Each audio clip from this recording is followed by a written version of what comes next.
bwe lwali bwe luti mu 1883 Benito Mussolini yazaalibwa.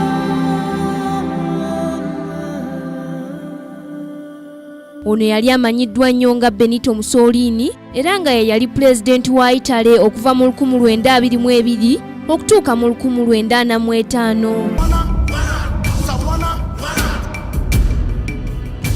Yali munnamawulire omutendeke eyayingira ekibiina kya National Fascism Party era bw'atyo n'afuuka ssenkulu waakyo, awo nno we yava okufuuka Pulezidenti wa Yitale.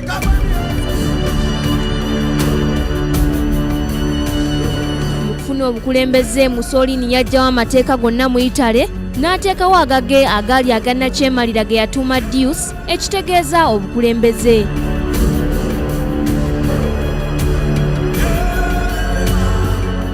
Mussolini ne gavumenti ye bakyusa Yitale ne bagifuula ey'ekibiina ekimu, olwo ne banyigiriza bannansi ba Yitale ewatali agamba.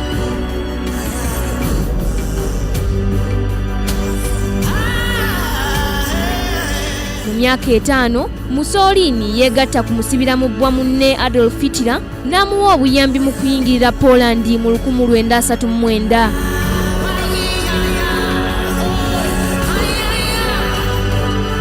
Mussolini yalowooza nti ye ne Hitler baali bajja kuwangula Bungereza wadde nga yali eyina amagye amanafu.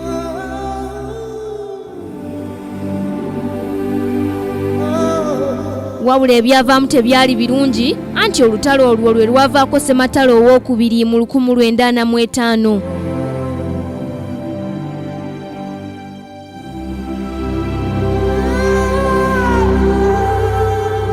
Olw'obusungu obungi Abayitale bwe baalina ku Mussolini, bw'atyo teyalusukka era nga baamuttira mu lujjudde ng'ennaku z'omwezi 28 mu Apuli wa 1945.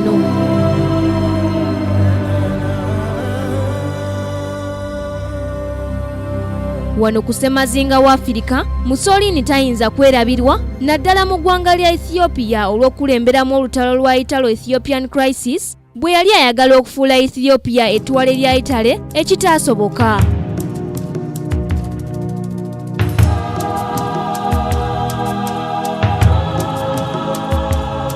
Lwa Kingdom TV, Nassaka Joweria amalindirire. This is Kingdom TV.